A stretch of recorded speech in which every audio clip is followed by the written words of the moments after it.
We have about 30 something days till we're at the end of season 4.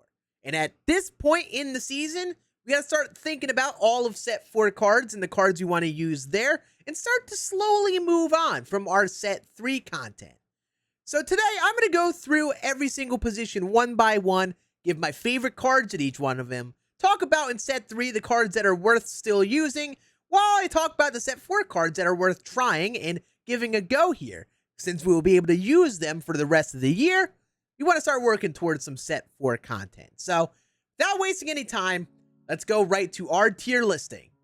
First of all, shout out to ShowZone for all the tier list stuff. Go to their site, check out the pro subscription, or my merch and use code Scann.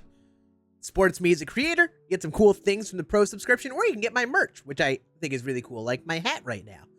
They do all the tier lists. If you want to keep up with a more internet version of them, rather than the videos, I'll leave the link down in the description. You can click it, check it out, bookmark it, and see my current tier list if you want to refer to them at any points.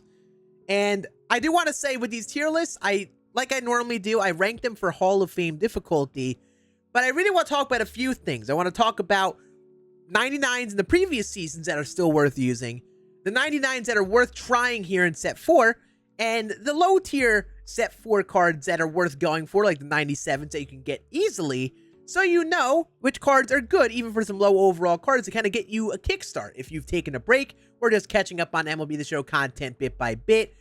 Because I get it. It's October now. Not everyone wants to play the game all the time. Sometimes you want to hop on and just catch up and get a good enough team. So, starting off with catcher. I think if there's any position you could keep on using a set 3 card, it is catcher. Adley is that guy. I think he's still that guy right now in the game. He's the best catcher for sure with the switch hitting. So I would honestly keep using him until the end of season 4. I think you could definitely keep doing that. But you do want to look for other options that you may like as you keep going here in the set 4. You know, like Jimmy Fox will be great over there. Carlos Delgado is a great option now. And if you're looking for some lower overall guys, like Mike Piazza's card, actually pretty nice on paper for a 97 overall. While again, you might not want to use him right now. It's good to keep an eye out on the set 4 cards you will like, because if you want to hop right into online grinding at the end of this season, at the start of season 5, you need a set 4 catcher. But catcher's slim. If you really grinded, Jimmy Fox is the guy. If you are someone who is just looking for other options, Carlos Delgado could be bought, but he's expensive. Past that, though, like I don't love Gary Carter. I don't love Johnny Bench. They're not really the easiest to get and aren't really any sort of favorites in terms of the legends. So we're a little weak here at catcher so far in set 4. At first base, we have a lot of very good options from the previous season, like Cody Bellinger, for example, Jock Peterson, Kyle Schwarber, Miguel Sano, that I think are really, really good to use still. But I will say, I think this is a position where you could start to move on and look at other set 4 options that you may like in the long run. Because again, you have 99 Delgado, you have some other good guys like Votto, Jimmy Fox, Mark McGwire, Mike Schmidt, who on paper have attributes who could be very nice. And while someone like a McGwire might not have a swing that everyone likes, I think he's worth a try with the level of attributes he brings. Like, it's honestly like a really, really good card on paper. It's always worth trying a card of that level because you never know how good he does for you. And we've already got some options here in the current season that I think a lot of people will like, especially Jimmy Fox, maybe Ernie Banks, and even Ryan Howard, I think, could be really nice. And if you're someone who's catching up, looking for easier to obtain cards, I think that 97 Justin Turner and Team Affinity is a very well-rounded card at multiple positions. Also, in terms of just a pure first base type guy, I think the Jake Berger card could be a really good fit. Also, 97 Topps now. Jose Abreu has some pretty well-rounded attributes. But, of course, first base, we want pop, we want dingers. So anyone else who doesn't really bring that to the table is definitely down on the rankings. Second base, I think middle infield gets a little interesting, especially if you got 99 Mookie here in Season 4. I think shortstop or second base could be reserved for him, while the other could likely be for an Ellie De La Cruz. So, Ketel Marte I like, and is definitely so worth a play because the switch hitting is great. We got good switch hitter options here this last season with him and Jose Ramirez. But again, I think second base would be a great spot for the new Mookie Betts. He'll be a lock there for the rest of the year for sure. Not just for Season 4. For the entirety of Season 5, he'll be just as good out there. And for the rest of the game, that's how good the card is. If you want some other options, like the Jeremy Pena card in that pennant race program is a great middle infield option. Same with Roberto Clemente over at second base. I think he will be a very viable option. And some easier to obtain guys. The 97 Chris Taylor in the event is a solid card to go for. Luis Rengifo and Jake Berger in monthly awards is good. And just going the tops now route for Tim Anderson could be a solid play. I think they're pretty solid 99s that you could definitely get away with using.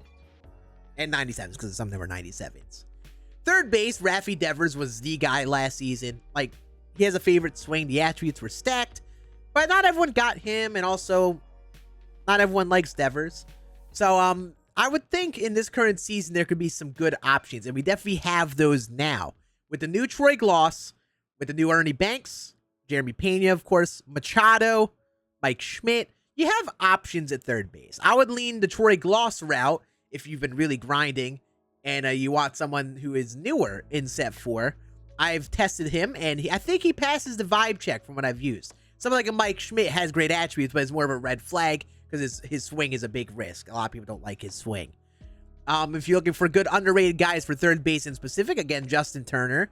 And monthly award Ryan Mountcastle as well. Pretty well-rounded on the contact versus both sides. And the monthly award Adam Duvall. Can play a lot of positions. It could be a great choice. The vibe I'm getting is if you're someone who's trying to catch up, you get some good cards to start going again, I'd recommend doing monthly awards. You get a good amount of 97, 98, 99s. They actually have good lines of attributes, especially in the offense, that can really help your lineup. If you grind that, you also end up with 99 Julio. And I think they could be good cards to get you going, and then you start tackling the individual 99s that you want. That may be like your favorite types of players and stuff. And as you see, like second base, third base, and shortstop is pretty stacked this season with options. But of course, if you're someone who's been grinding, Ellie De La Cruz is still one of the best cards in the game, and it's honestly worth using for the rest of the year, because you could just wild card him next season. Of course, I know a lot of people use him with captain boosts. You wouldn't be able to do that because you probably have to wild card another captain to make that happen. But Ellie De La Cruz is someone that's still worth using for the rest of the season, whether that's short, second, or third. He's just that good of a card. You'll be able to use him for the rest of the season. The rest of the guys, definitely worth trying some other guys and seeing who you may like in the long run. But again, like I think there's some big heavy hitters like J-Ram and Cattell and Marcus Semien for some people that definitely could still be rocked for the next season, or the rest of this season, I should say. But we do have some good options over here this season. I would recommend trying Jeremy Pena personally. You do that pennant race program, you could get him and Jorge Soler, and Jeremy Pena could be a great middle infield option. Great speed, great contact, good power, and I really liked his 97 early on in the year. I feel like he'd be a great one at shortstop. But Ernie Banks, you can just get in the boss pack. Ernie Banks card smack. Yeah, the thing with shortstop, there are different variant of options. Like if you've been grinding, you get your Mookie. And yeah, Alan Trammell, I want to talk about quickly because he is in this tier for these positions, and he's a good option. But for his price point, or the 12-win event run grind, I don't know if that card is worth that grind. It's a good card, but unless you really like Alan Trammell cards, I wouldn't be going out my way to use him.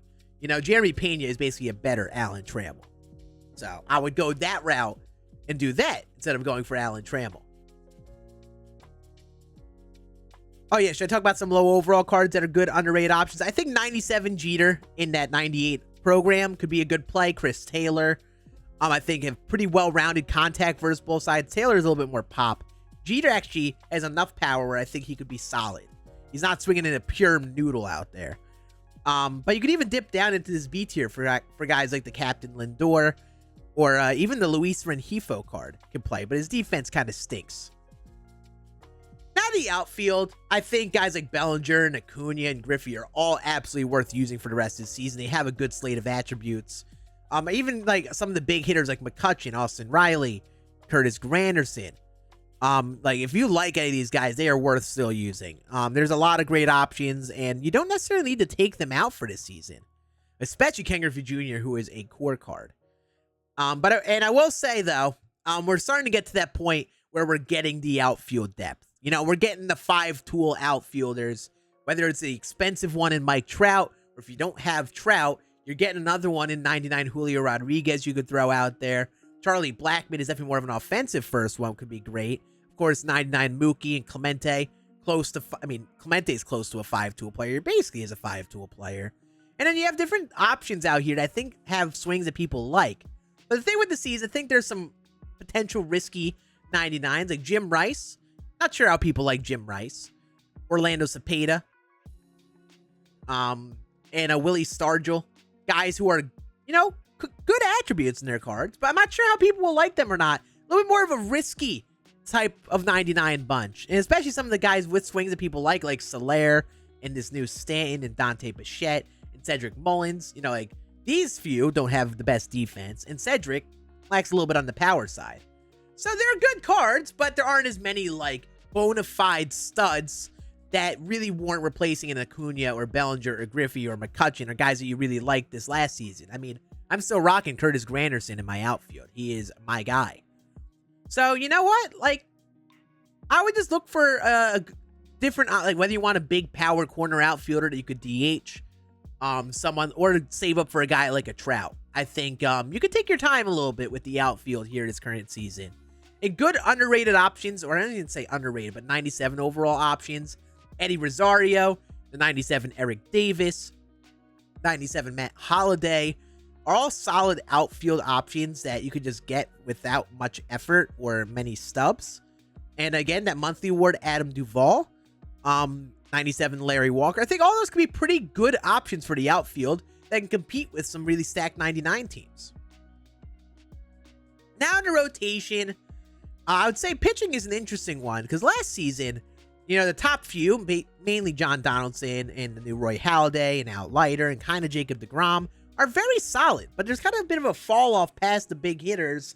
But there's some question marks where they could be good for some, not as good for others. Like Matt Cain, Martin Nahigo, Paul Skeens. Where, like, there's some inconsistency here in the S. So if you're looking for good depth options, you don't want to feel forced to use these guys, and you have the heavy hitters, you could definitely find some of those options here in the current season, whether it's Kershaw, Kluber, and Nolan Ryan on top, or if you dip down into this S tier, guys like Mad Bum and Nestor and Greinke and Glavine could be interesting options to start tapping into that rotation depth. Even dipping down into the A tier, I think guys like Whitey Ford could be some solid plays if you're not worried about the best of the best pitchers. For some lower overall, underrated type guys, Sandy Alcantara and Randy Johnson, you get in team affinity. The monthly award, Sonny Gray, I think could be some solid play, along with 97 Martin Perez and Bob Gibson that aren't too hard to get. You get them in XP, and some guys are team affinity and monthly awards. And even dipping down into the B tier, someone like Pedro's card won't last in the long run, but could be a solid beginner starting pitcher. Michael Wacha doesn't have a really stacked 5-pitch mix, but he could be effective with his hits per 9. And there's an interesting mix of guys here like Senga, who also could be better than expected, that if you're just getting going, catching up with things, might be worth a try for you. Finally, the bullpen. In terms of bullpen, it's kind of tough because last season we didn't really get too many great options. I mean, honestly, Billy Wagner, I think, is the guy in terms of lefties. And then Camilo Doval is the guy for righties.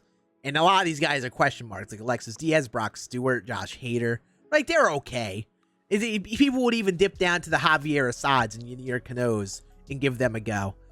So this season, the 99s are kind of a big deal because there aren't many of them. If you got all of them, you're probably looking solid with Franco and Zach Britton and Raleigh Fingers and Eric Gagne, but a lot of them are grinds like BR or special packs. While Raleigh's a good grind to get and Gagne's XP, not everyone's getting that right away. So I think that team affinity captain, stacking these captain cards that are in team affinity is still a very viable play. But you're probably going to get a couple guys in the best from this season, a couple guys from the best of last season, and then some guys in the S for both. You're going to be dipping into both. I don't think anyone has, or really everyone has, a stacked bullpen with like infinite options. It's been one of those positions where you got to find pitchers with mixes that you like, or pitchers you've liked previously, and to get a viable version for them this year. And in terms of like the 99s, there aren't that many options this season. So, and I don't think there will be too many options. So you probably might have to try some 95, 97 overalls from this current season. Don't sleep on Alex Claudio, by the way. That guy throws really slow. I think he'd be an underrated reliever option. I do want to swing over to my lineup, though. Show you what my team looks like. this is my God squad. I've been slowly tinkering in players. I'm a little sad because I recorded some late night scan videos that would have been uploaded here, but the audio is broken. Didn't realize my audio wasn't set up properly. So I recorded like 3 or 4 games and can't upload them because there's no audio. So here we are with the God squad as of right now. And you see I've got a mix of set 3 and set 4 guys. Got my heavy hitter like Adley from the previous season and like Cody Bellinger, who I've really liked. And I'm kind of just plugging people in, seeing how I do with them, testing them for a couple games, seeing if they stick. Like Curtis Granderson, I just threw in at the back end of last season, and he's just been so good since the very beginning. I have no reason to take him out. He's working. There's no reason to change what is working perfectly fine. And I'm just going to kind of shuffle around players. I could see Griffey leaving soon. I might shuffle out Cattell Marte soon. And I'm just kind of plugging away, seeing who works and who sticks in the long run. And the beauty is, at this point in the game, you don't have to get every single set 4 card to really make progress. Even at this point, like I think honest consideration could be to just skip set 4 altogether. Maybe get a couple cards you really like and just use your season 3 team for now. Just save the grind for season 5. Set 4 has reminded me a bit of season 2, where it's like a little bit of a downtime between the seasons. Like season 1 was exciting, season 2 was kind of and added just more so depth to the first season. There wasn't that much excitement and flashiness there. Season 3 came around, big, exciting, a lot of really fun cards. Season 4 feels a little slow off the rip. So like I feel like this season's about, if you did your season 3 grind, just pairing season 4 content of players you really like or just trying with them, and don't really make any big transitions until next season, because I think there are a lot of great season 3 cards that aren't worth giving up on right now. Like, this is an all set 4 team, and I've been grinding, catching up on content. I don't have every card, of course, but as you see, you know, there's some weakness at catcher. Not really many easy to earn catchers that are stacked. I definitely don't anticipate Ryan Howard and Roberto Clemente and Manny Machado and even Ernie Banks being long run options. But, you know, we're going to try and see who I like, see who I might use in the long run. And honestly, if you're someone who is just not playing the most, or you took a break, or you're burnt out on the grind, you know, don't fret about missing on the grind too much. Because you look at our other programs, there are good cards in here. But I think you should be going in with the mentality of, hey, this is a card I could really use in my team right now. I'm going to grind it. If you don't need that, don't force yourself to grind. The only stuff that's really worth grinding is if you're really just going to grind collections bit by bit. And at this point, you know, I've done everything basically other than these tops now. And I'm nearly at the second collection. We still have a month left. So I would say that we have enough time to get at least 1 or 2 of those big set collections. I think most people want just 1 or 2 of them anyway. Just choose content that you want to grind. Go for the 99s that you want to try or use on your team. And don't feel like you have to do every piece of content. That's the mentality I'm trying to get myself into as we're in the back end of this year. Because I'm so used to the previous DD trope of grinding everything, getting every card. And honestly, it's unrealistic for everyone to go for every single card. It's not really beneficial, especially since I'm already at a point, even with the Season 4 team, I have extra 99s I'm not using right now. So, yeah, just go for 99s that you want to use. Give them a try. See who sticks on your team in the long run. You never know who is going to work. But also, don't force yourself. If you don't want to grind offline or grind content, don't force yourself. That's the thing I'm learning right now with the game. And I think that's kind of the way to play, especially in the back end of this year. This is the last season where cards will fall off. Season 5 means every card will be usable the rest of the year. We might get Season 6 content. I have no idea. But at that point, there isn't going to be any want to grind. We have a bajillion 99s. The only time people would want to grind anything is for a particular player that they want. So, at this point, just have fun with the cards that you have. Only grind if you're catching up or just looking for a good enough team or just looking for a specific option to replace a player. I don't think it's worth it to grind every piece of content. You know? Hopefully this tier list helps you decide which players you should be grinding for and making some decisions on in the long run. So yeah, I appreciate you all watching. Make sure you like the video if you enjoyed, and make sure you check out my other late night scan videos, because I upload these as well with some uncut gameplay, giving some tips and tricks on how to get better at the game. So I appreciate you all watching. Have a great rest of your day. I'll see you again on the next one.